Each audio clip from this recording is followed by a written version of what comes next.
कि हम लड़ेंगे अपने हक और अधिकार के लिए, हम लड़ेंगे अपनी आज़ादी की सुरक्षा के लिए, हम लड़ेंगे अपने संविधान की रक्षा के लिए और इसको हर कीमत में बचाएंगे। क्योंकि हमारा ये मानना है कि जो बिगाड़ने वाला होता है, बचाने वाला उससे बड़ा होता है। बेचने और बचाने की लड़ाई में बचाने वालों की जीत होगी। तो प्रधानमंत्री के पास 56 इंच का सीना है, तो फिर उनके घबराने की क्या जरूरत है। दूसरा, कह रहे हैं कि प्रधानमंत्री किसी पार्टी के नहीं होते हैं, देश के होते हैं। ठीक बात है। तो प्रधानमंत्री अगर किसी पार्टी के नहीं होते हैं तो किसी पार्टी का जाकर के चुनाव प्रचार भी नहीं करना चाहिए। पल में तोला पल में मासा, ये तो नहीं चलने वाला है साहब। एक तरफ कहते हैं कि मजबूत प्रधानमंत्री हैं और दूसरी तरफ डर करके भाग जाते हैं। ऐसे नहीं चलने वाला है साहब। आप मुद्दे को भटकाना बंद कीजिए। मुद्दा यह है कि कितना भी आप प्रचार कर लीजिएगा ना, सच सच होता है। एक बात बताइए कि नारियल के पेड़ के नीचे खड़ा हो जाएं और हम 1 लाख बार बोलें आम है आम है आम है, तो नारियल आम हो जाएगा। कहते हैं बंदर क्या जाने आदि का स्वाद, बंदर क्या जाने आदि का स्वाद और संघी क्या जाने आजादी का स्वाद। जो लोग इस देश की आजादी में शामिल नहीं थे, जिन लोगों ने इस देश को आजादी नहीं दिलाई, उनको इस देश की आजादी से प्यार भी नहीं है। कहते हैं ना, जो बनाता है उसी को दर्द होता है। महिलाएं इस बात को बखूबी समझेंगी कि जो माँ 9 महीने बच्चे को अपने पेट में रखती है, उसको मालूम होता है कि माँ बनना कितना मुश्किल काम होता है।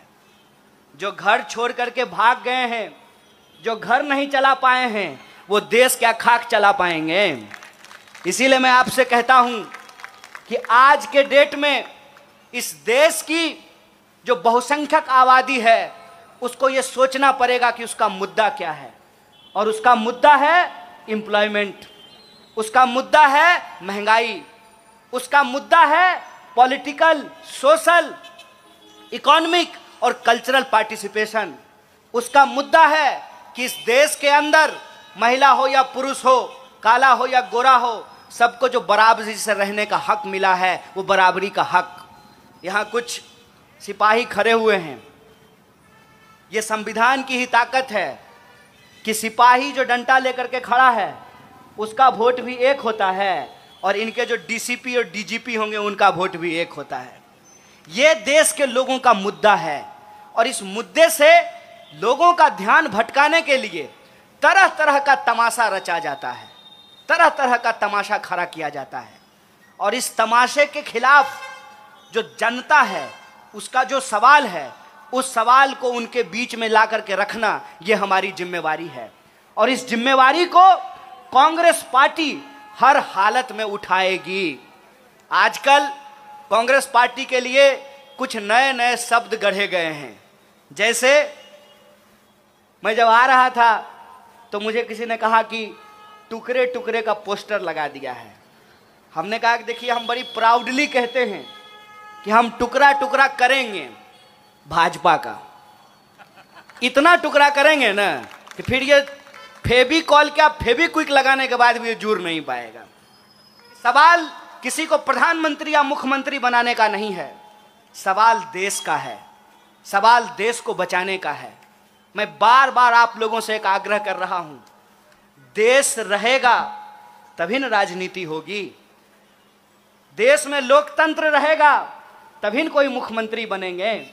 कि जिन्होंने देश बनाया, देश के लिए जान गंवाई, देश के लिए कुर्बानियां दी, आज उनसे देशभक्ति का प्रमाण पत्र मांगा जा रहा है।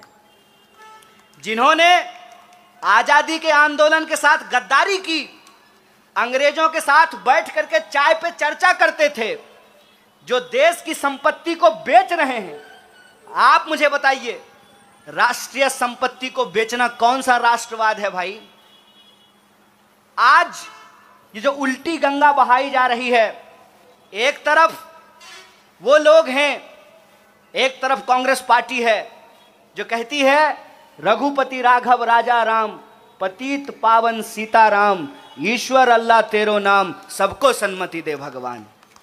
दूसरी तरफ वो लोग हैं जो इंसान को इंसान से बांट रहे हैं, धर्म के नाम पे इंसान को आपस में लड़ा रहे हैं और देश का जो असली मुद्दा है उसको गुमराह कर रहे हैं। ऐसे सिचुएशन में आपको और हमको ये तय करना पड़ेगा कि अगर कोई बीमारी है तो बीमारी का ऑपरेशन किया जाता है। अक्सर हमसे लोग ये सवाल पूछते हैं कि क्या विकल्प है, भाजपा का क्या विकल्प है। मैं कहता हूं बीमारी का विकल्प नहीं, इलाज होता है, और भाजपा का इलाज कांग्रेस है, इस बात को याद रखिएगा।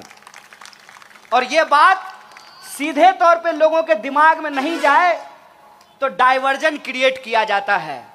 बस मैं आप लोगों की याददाश्त के लिए एक बात कहना चाहता हूं।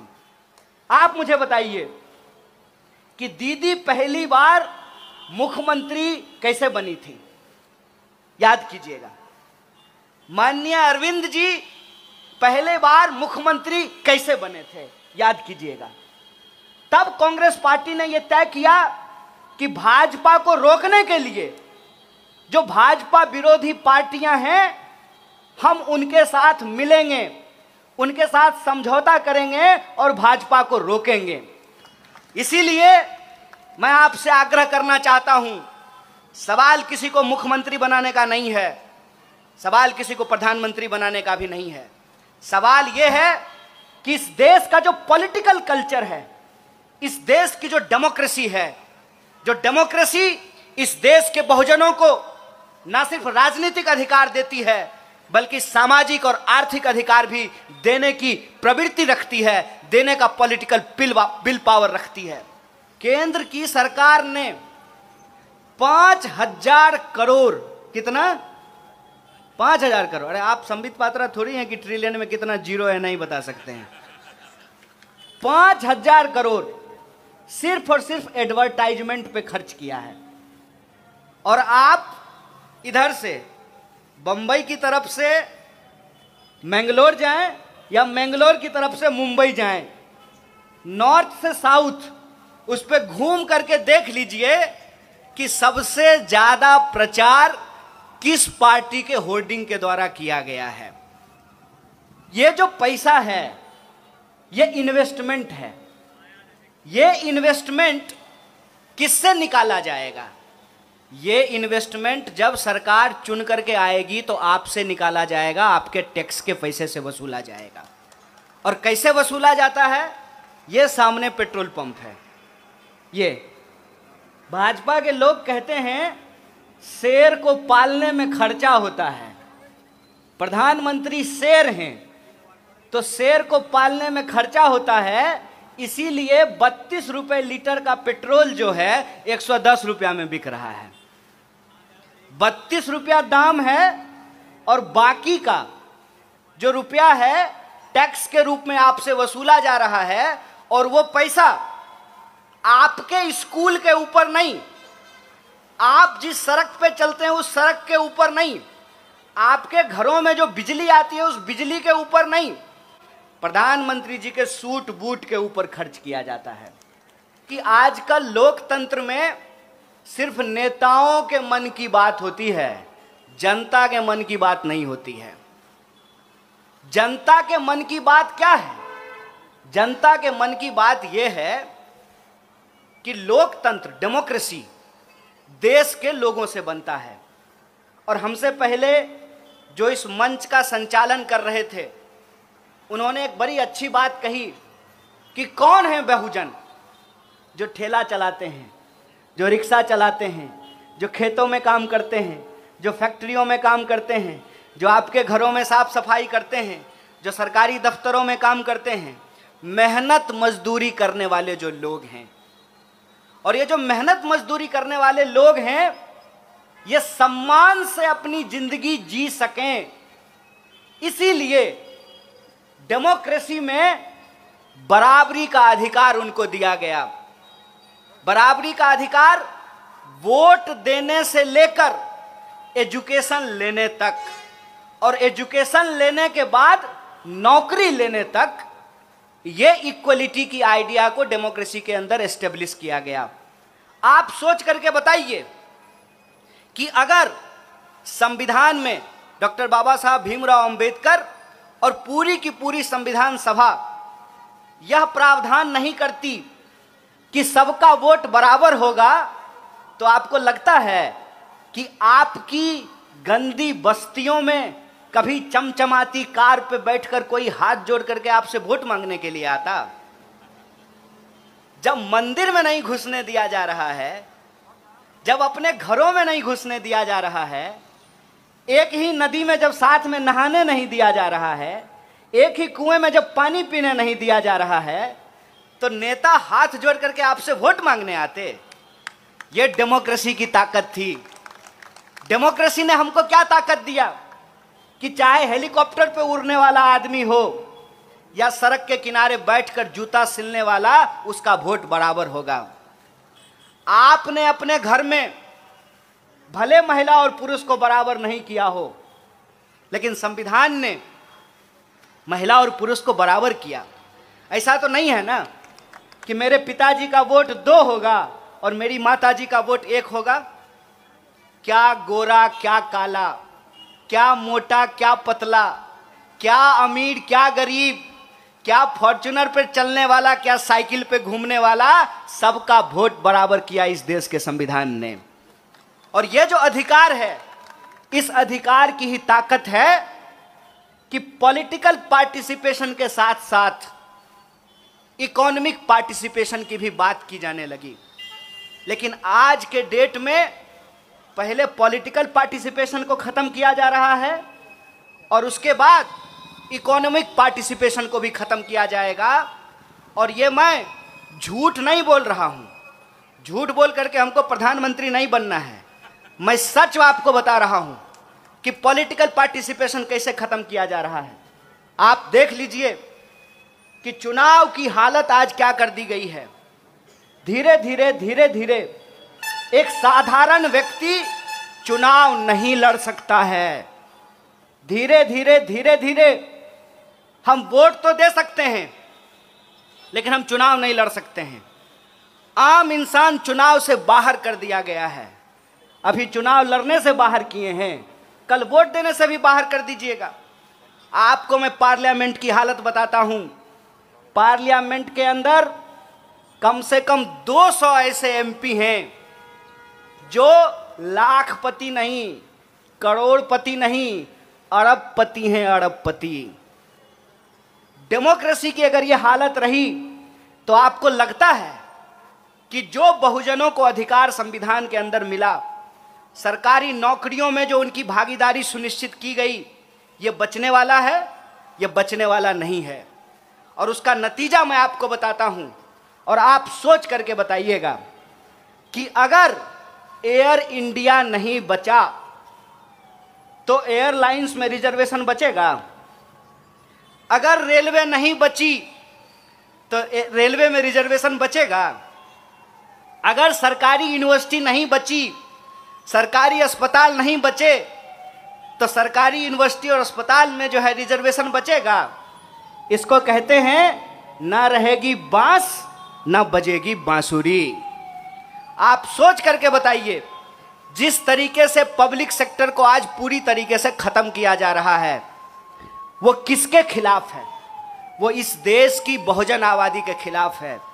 और एक बात मैं आपको बता दूं, हम प्राइवेट सेक्टर के अगेंस्ट में नहीं बोल रहे हैं। कई बार लोगों को यह लगता है जब हम पब्लिक सेक्टर को डिफेंड करने की बात करते हैं तो हम प्राइवेट सेक्टर के अगेंस्ट में बोल रहे हैं। हम प्राइवेट सेक्टर के खिलाफ नहीं हैं। हम जानते हैं हमारी देश की जो आबादी है, 135 करोड़ हमारी आबादी है। इस पूरे के पूरे पॉपुलेशन के लिए सिर्फ सरकारी पब्लिक सेक्टर से काम नहीं चलने वाला है। उसके लिए प्राइवेट सेक्टर होगा, प्राइवेट सेक्टर था, प्राइवेट सेक्टर है और प्राइवेट सेक्टर रहेगा।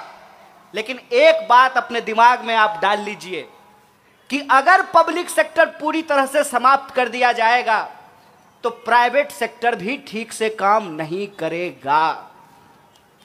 प्राइवेट सेक्टर भी ठीक से तभी काम करेगा जब पब्लिक सेक्टर होगा। आप अपने दिमाग में इस बात को डाल लीजिए कि अगर एयर इंडिया नहीं रहा तो विस्तारा भी ठीक से नहीं चलने वाला है। अगर एसबीआई नहीं रहा तो आईसीआईसीआई भी ठीक से काम नहीं करेगा। लोकतंत्र की बुनियाद तभी टिकी रहेगी जब राज्य अपनी जिम्मेवारी समझेगा। और तकलीफ की बात यह है कि राज्य आज के डेट में कोई जिम्मेवारी नहीं लेता है। तो आप सोच करके बताइए कि सब कुछ अगर जनता ही करेगी तो सरकार क्या करेगी? सरकार आखिर हम क्यों चुनते हैं? आप सोच करके बताइए कि अगर एयर इंडिया नहीं होगा तो हम विमान मंत्री लेकर के क्या करेंगे? अगर रेलवे नहीं होगा तो हम रेल मंत्री लेकर के क्या करेंगे? जब शिक्षा ही नहीं बचेगी तो हम शिक्षा मंत्री लेकर के क्या करेंगे? और इसीलिए मैं ये सवाल पूछता हूं कि अगर सरकारी अस्पताल नहीं होना चाहिए, सरकारी स्कूल नहीं होना चाहिए, तो सरकारी प्रधानमंत्री लेके क्या करेंगे? ढोलक बजाएंगे? क्यों टैक्स देंगे सरकार को? सरकार का सूट-बूट खरीदने के लिए टैक्स देंगे? आपको मालूम होना चाहिए कि प्रधानमंत्री जी ने अपने लिए एक हवाई जहाज खरीदा है और उस हवाई जहाज की कीमत कितनी है? 8,500 करोड़। और अभी 12 करोड़ या 16 करोड़ का कार खरीदा है। 16 करोड़ का कार खरीदा है। काहे भाई? तो सुरक्षा, प्रधानमंत्री की सुरक्षा होगी। 12 करोड़ का कार से घूमते हैं तब भी कहते हैं कि सुरक्षा में चूक हो गई है। आखिर ये मॉडल क्या है? ये मॉडल ये है कि इस देश के जो आम लोग हैं उनको जो अधिकार इस देश में मिला है, एक एक करके उस अधिकार को छीन लिया जाए। ये जो सिचुएशन है, इस सिचुएशन को इस देश की जो बहुसंख्यक आबादी है उसको समझना पड़ेगा। उसको समझना पड़ेगा कि आज का जो सत्ता का मॉडल है वो वोट लेती है मेजॉरिटी से और काम करती है मुट्ठी भर लोगों के लिए। आप देख लीजिए कि हमारी जीडीपी लगातार नीचे जा रही है। देश की जीडीपी लगातार नीचे जा रही है और प्रधानमंत्री जी के दोस्त का इनकम लगातार ऊपर जा रहा है। यह जो सिचुएशन है कि एक तरफ देश है और दूसरी तरफ प्रधानमंत्री जी के दोस्त हैं। प्रधानमंत्री जी देश की सारी संपत्ति अपने दोस्त को बेच देना चाहते हैं। तो मैं कहता हूं कि यह लड़ाई देश और दोस्त के खिलाफ है। यह लड़ाई बेचने और बचाने वालों के खिलाफ है। आपको तय करना पड़ेगा कि आप किस तरफ खड़े हैं। आपको सोचना पड़ेगा कि आपका हक और अधिकार किस बात में है। और आजकल यह बात हम सब लोग समझने लगे हैं धीरे धीरे कि टीवी खरीदते हैं हम लोग अपने पैसे से और टीवी को रिचार्ज कराते हैं अपने पैसे से, लेकिन टीवी में जो 24 घंटा न्यूज चलता है उसमें हमारे आपके जीवन से जुड़ा हुआ एक भी मुद्दा नहीं होता है। टीवी को बंद कीजिए और अपने जीवन में झांक करके देखिए कि आपके जीवन में क्या हो रहा है। हो ये रहा है कि लगातार अनएम्प्लॉयमेंट बढ़ रहा है, लगातार महंगाई बढ़ रही है, पेट्रोल डीजल के दाम बढ़ रहे हैं और जीवन जीने की जो कठिनाइयां हैं वो लगातार बढ़ रहा है। और इस बात को भटकाने के लिए रोज नया नया तमाशा खड़ा किया जाता है।